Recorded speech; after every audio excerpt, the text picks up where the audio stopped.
నమస్తే, welcome to hot topic. నేను మీ Brahmanaidu. AP బీజేపీలో ఏం జరుగుతుంది?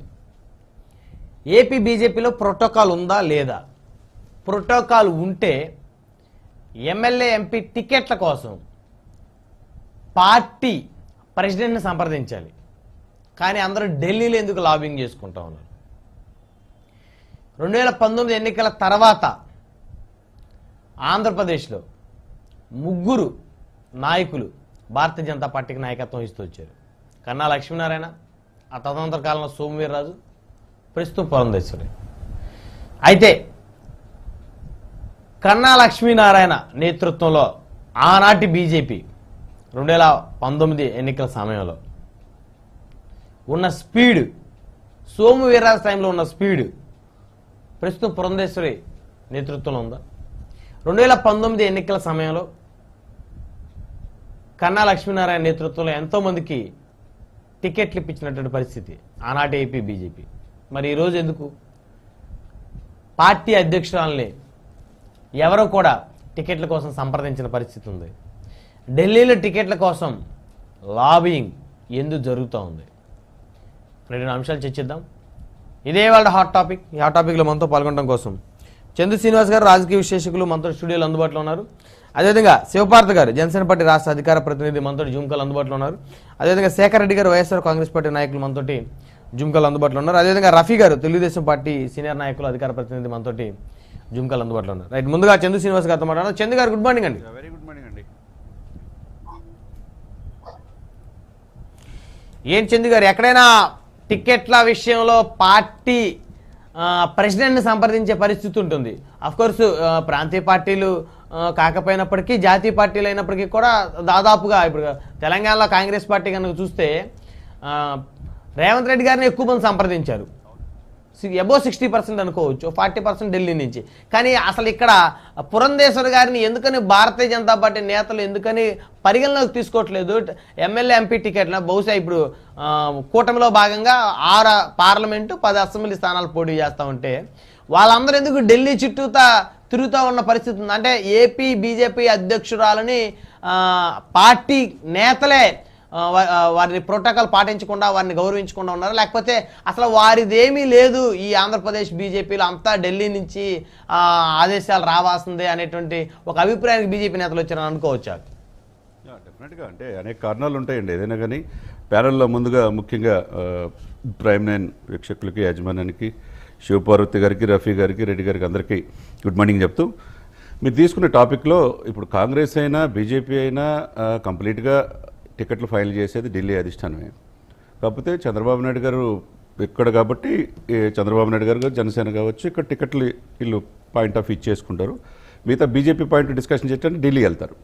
ఇక్కడ మీరు చెప్పిన పాయింట్లో గతంలో కన్నా లక్ష్మీనారాయణ గారు, తర్వాత సోమవీర్రాజు, ఒకప్పుడు బీజేపీకి వీళ్ళే మొదట్లో ఆర్ఎస్ఎస్ నుంచి సోమవీర్రాజు గారు, ఆయన ఒక ఆంధ్ర మోడీ అంటారు ఒకప్పుడు. ఆ వ్యక్తి తర్వాత ఆయన మార్చారు, తర్వాత కన్నా గారిని తీసుకొచ్చారు, కన్నా గారిని మార్చారు, ఇప్పుడు పురంధేశ్వరి గారిని తీసుకొచ్చారు.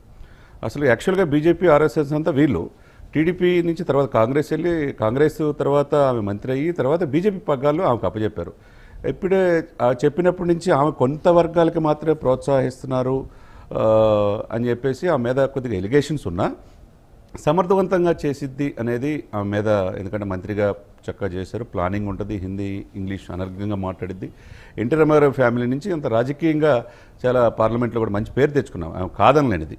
ఇక్కడ కాకపోతే ఇక్కడ ఏంటంటే, ఇక్కడ టికెట్లు చివరి దశకు వచ్చేదాకా లేట్ అయ్యే కొంది ఇప్పుడు 10 ఎమ్మెల్యేలు 6 ఎంపీలు, అవి రెండు కూడా కీలకమే.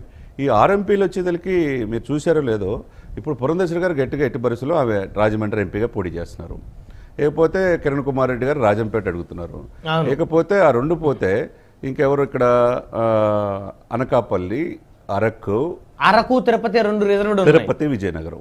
ఇక్కడ పాయింట్ ఆఫ్ వ్యూలో సామాజిక సమీకరణలు చేసుకుంటే ఇక్కడ 2 రాష్ట్రాలు ఒకసారి బ్రహ్మనాయుడు గారు చూసుకుందాం. బీజేపీ అనేది అంతకుముందు వెంకయ్యనాయుడు గారు చేసినా, లక్ష్మణ్ గారు చేసినా, కిషన్ రెడ్డి గారు చేసినా, తెలంగాణలో సంజయ్ గారు వచ్చిన తర్వాత అది రూపురేఖలు మారిపోయాయి. అక్కడ ఎక్కువ సామాజిక వర్గం సమీకరణలో భాగంగా బీజేపీ సోషల్ ఈక్వేషన్స్ తీసుకుంటుంది. అది మున్నూరు కాపులకు ప్రాధాన్యత ఇచ్చే ఉద్దేశంతో 16% ఉన్న వాళ్ళకి బీజేపీ అధ్యక్షుడిగా ఇచ్చారు. అసలు ఎప్పుడు లేని విధంగా డ్రాస్టిక్ చేంజెస్ బీజేపీలో కింద స్థాయి నుంచి హిందుతత్వ ధోరణి కావచ్చు, అగ్రెసివ్ స్పీచ్ కావచ్చు, మనం బండి సంజయ్ గారి దగ్గర చూసాం. ఏకంగా జిహెచ్ఎంసీ ఎలక్షన్స్లో 46 కార్పొరేటర్లు లేరంటే మామూలు విషయం కాదు. ఉన్నట్టుండి ఎందుకు మార్చారో కూడా తెలియదు. ఇప్పటికీ కూడా అది చాలా క్వశ్చన్ మార్కే. కానీ ఆయన అంతటా ఆయన ఇప్పుడు జాతీయ ప్రధాన కార్యదర్శిగా ఉన్నాడు. అంటే ఇక్కడ ఒకటి అబ్జర్వ్ చేయాలి చందు గారు, భారతీయ జనతా పార్టీని ఆ దేశంలో కొన్ని ప్రాంతీయ పార్టీలు ఆ పార్టీని కులతత్వ పార్టీగా మతతత్వ పార్టీగా ప్రచారం చేయడంలో సక్సెస్ అయ్యాయి కాబట్టి తెలుగు రాష్ట్రాల్లో ఆ పార్టీ కాస్త వీక్ అయిపోయిందని చెప్పుకోవచ్చు. అది కరెక్టే. కాకపోతే ఇక్కడ ఏంటంటే ఎంటైర్ నార్త్ రాష్ట్రాలు వేరు, మిగతా రాష్ట్రాలు వేరు, సౌత్ వేరు. ఇక్కడ కులాల మీదే నిర్మితమైపోయి ఉంటుంది ఆయా రాష్ట్రాలు, ఆ యొక్క సామాజిక పరిస్థితులు బట్టి. ఇప్పుడు ఏంటంటే ఇక్కడ తెలంగాణలో అంతకుముందు రాజశేఖర రెడ్డి గారు చేశారు, తర్వాత వెలమ 10 సంవత్సరాలు చేశారు. ఇక సామాజిక సమీకరణలో ఎక్కువ సమాజం వరకు ఉన్నది కదా, 16% ఉన్నది కదా, మున్నూరు కాపులు ప్రాధాన్యత ఇద్దాం, బీసీలంతా సంఘటితం అవుతున్న ఉద్దేశంతో సంజయ్ గారు తీసుకొచ్చారు, సక్సెస్ అయ్యారు. అయిన తర్వాత ఇప్పుడు ఆయన ఎంపీగా పోటీ చేస్తున్నారు, ఎమ్మెల్యేగా విడిపోయినా కానీ ఆయన పార్టీ అనేది ముందుకు తీసుకొచ్చాడు. అదే సమయంలో ఆంధ్రప్రదేశ్లో 25% ఉన్న కాపు తెలగ బలిజను హక్కును చేర్చుకోవడానికి, వాళ్ళ ద్వారా ఎదగటానికి బీజేపీ ప్రయత్నం సోమవీర్రాజు ద్వారా కన్నా ద్వారా చేసింది. ఆ క్రమంలో మార్చేశారు వాళ్ళిద్దరిని. ఇప్పుడు పురంధేశ్వరి గారు తీసుకొచ్చారు. ఇక్కడ మెయిన్ ప్రాబ్లం మీకు పురంధేశ్వరి గారు ఎందుకు చేయలేకపోతున్నారు అనేది, మీరు ఢిల్లీ ఎందుకు తిరగాల్సి వస్తుందని చెప్పన్నారు. ఇక్కడ టీడీపీ నుంచి వచ్చిన సుజనా చౌదరి కావచ్చు, సీఎం రమేష్, సామాజిక సమీకరణాలు దృష్ట్యా పురంధేశ్వరి గారి సామాజిక వర్గం ఆ స్థాయిలో బీజేపీకి అటాచ్ అవ్వలేదు అనేటువంటి మాట వాస్తవం. ఇక్కడ డెఫినెట్ గా ఆ సమయంలో సీఎం రమేష్, సుజనా చౌదరి గారు అది టీడీపీ నుంచి వచ్చింది, అది వేరే కాదు. ఇప్పుడు వాళ్ళు అనకాపల్లి సీఎం రమేష్ గారు సీటు కావాలంటున్నారు. విజయవాడ సుజనా చౌదరి అడిగితే ఇచ్చే పరిస్థితి లేదు, వాళ్ళు ప్రకటించారు కేసినేని చిన్నిని. ఇకపోతే ఇక్కడ ఏంటి, ఒక ఎస్టీ అరకు ఇచ్చారు గీతా గారు, తర్వాత ఒక ఎస్సీ తిరుపతి ఇచ్చేశారు, తర్వాత కిరణ్ కుమార్ రెడ్డి గారు ఒక రెడ్డి రాజంపేట ఇస్తే, రాజమండ్రి కమ్మ ఇస్తే, ఇప్పుడు అనకాపల్లి చూసుకోండి, ఇప్పుడు జీవీఎల్ నరసింహారావు గారు విశాఖపట్నం అడుగుతున్నారు. విశాఖపట్నం గారు అడిగితే బాలకృష్ణ గారు చిన్నల్లుడు కానీ లేకపోతే వీళ్ళ బంధువు కానీ భరత్ని కాదని చెప్పేసి ఇక్కడ ఇచ్చే పరిస్థితి కనపడలా. అప్పుడు ఆల్టర్నేట్గా ఆయనకి అనకాపల్లి వాళ్ళ లేకపోతే విజయనగరం ఇవ్వాలనే పాయింట్ జరుగుతుంది. ఇక్కడ ఏంటంటే బీసీ వాళ్ళకి ఇంతవరకు ఇవ్వాల. బీసీలో తూర్పు కాపు సమాజం వరకు దాదాపు డిసైడ్ ఫ్యాక్టర్ ఉన్నారు. విజయనగరం 12.5 లక్షలు ఉంటే 7 లక్షలు వాళ్ళే డిసైడ్ చేస్తారు. తూర్పు కాపులకు సంబంధించి ఆ వ్యక్తి యొక్క మనకు తెలిసిన అంశమే, గేదెల శ్రీనిబాబు అని చెప్పి ఉత్తరాంధ్ర అస్తిత్వాన్ని, తర్వాత రైతు సదస్సుల తర్వాత యువత ద్వారా ఆయన అవేర్నెస్ తీసుకొస్తున్నాడు. టీడీపీ టికెట్ అనుకుంటున్నారు, మళ్ళీ బీజేపీ వైపు చూస్తున్నారు అంటున్నారు. అటువంటి ఇప్పుడు బీసీ స్ట్రాటజీతో అప్పుడు వెళ్ళినప్పుడు తెలంగాణలో, ఇక్కడ అదే కాపు సమాజ వర్గం బీసీలతో వెళ్తున్నప్పుడు బీసీలంతా కూడా ఇప్పుడు అద్వితీయమైన అవకాశం ఉత్తరాంధ్ర మీద 3 సెగ్మెంట్స్ తీసుకున్నారు. అరకు తీసుకున్నా, అనకాపల్లి తీసుకున్నా, విజయనగరం తీసుకున్నా. ఇప్పుడు ఇక్కడి నుంచి ఉత్తరాంధ్ర నుంచి బీజేపీ ఎదగాలి. ఎందుకంటే ఒక 1% నుంచి ఇంకా ముందుకు ఎదగాలి అంటే ఎంపీల సీట్లు ఎక్కువ తెలుసుకోవాలి, తర్వాత ఎమ్మెల్యేలు 10 ఎమ్మెల్యేలు తీసుకోవాలి. ఆ విధంగా బీజేపీ ఎమర్జ్ అవ్వాలి. అవ్వాల్సిన పరిస్థితుల్లో తూర్పు కాపులకి సామాజికంగా అక్కడ అవకాశం ఇవ్వాల్సిన అవసరం ఇన్విటబుల్ అనమాట. ఆ సిచ్యువేషన్స్లో సమర్థవంతంగా మనం పనిచేస్తారని అనుకోవాలి. కాకపోతే ఈరోజు రేపు ఫైనల్గా 6 టికెట్లు కన్ఫర్మ్ అయిపోతాయి. దాంట్లో సామాజిక సమీకరణలో ముందుండే బీజేపీ కూడా అక్కడ తూర్పు కాపులు కనుక ఉత్తరాంధ్రలో, ఎందుకంటే ఉత్తరాంధ్రలో మనం చూసాం 7 అసెంబ్లీ సెగ్మెంట్స్లో తూర్పు కాపులకి ఇచ్చారు, 2 ఎంపీలు ఇచ్చారు. వైసీపీ స్ట్రాటజీగా ఉంది. అదే సమయంలో ఇక్కడ ఏంటి, అనకాపల్లి ఆల్రెడీ బీసీ ఆయన రామ్మోహన్ నాయుడు గారికి ఇచ్చారు. ఇప్పుడు విజయనగరం బీసీ తూర్పు కాపులకి ఇవ్వాల్సిన ఆవశ్యకత ఉన్నది.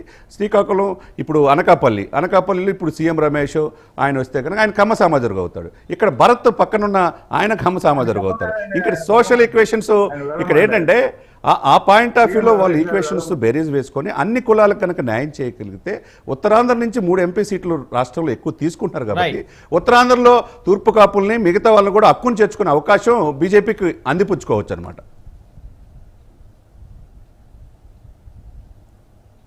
సో ఇప్పుడు పురంధేశ్వరి గారి దగ్గరికి ఎందుకు వెళ్ళట్లేదు టికెట్ల పంచాయతీకి, అది మెయిన్ మనకి ఇప్పుడు కావాల్సింది. అంటే ఇక్కడ పురంధేశ్వరి గారు డిసైడ్ కాదు సార్. ఎప్పుడైనా జాతీయ పార్టీలు ఎప్పుడు కూడా ఆమె చెప్తుంది, పొత్తులైనా ఏదైనా జనసేనతో టీడీపీతో అయినా కానీ పొలిదప్పాలుగా ఇంటర్వ్యూలో ప్రశ్నించినప్పుడు మా జాతీయ నాయకత్వం నిర్ణయిస్తారంటారు. ఇక్కడ ఈమె ఫీడ్బ్యాక్, ఇక్కడ ఎవరు ఎమ్మెల్యేలు లేకపోతే ఎంపీలు ఔత్సాహికులు ఉన్నారనేది తీసుకెళ్ళి ఆమె ఇస్తారు తప్పితే వాళ్ళ యొక్క పారామీటర్స్, ఇంటెలిజెన్స్ వర్గాలు మొదటి నుంచి ఆర్ఎస్ఎస్ బీజేపీ బ్యాక్గ్రౌండ్తో ఎవరున్నారు, ఎవరు ప్రజల్లో ఉన్నారు, ఎవరు సమర్థులు, సామాజిక వర్గ సమీకరణలు అన్ని బేరీజ్ వేసుకొని నిర్ణయిస్తారు. అది ఎవరు అల్టిమేట్గా నిర్ణయించేది? అమిత్ షా గారు, నడ్డా గారు, మోదీ గారు నిర్ణయిస్తారు. కాబట్టి ప్రతి సీటు కీలకమే. కాబట్టి అందులో ఇప్పుడు దక్షిణ భారతదేశంలో ఫస్ట్ టైం బీజేపీ ఫుల్ ఫ్లెడ్జ్డ్గా 6 ఎంపీలు తీసుకొని పోటీ చేస్తుంది, 10 ఎమ్మెల్యేలు చేస్తుంది. కాబట్టి డెఫినెట్గా బీజేపీ మనుగడకు కూడా చాలా ఇంపార్టెంట్ కులాల సమీకరణం. ఏ కులానికి అన్యాయం జరగకుండా బీసీ కాన్సెప్ట్ తీసుకెళ్తే ఒక మంచి ప్రయత్నమే.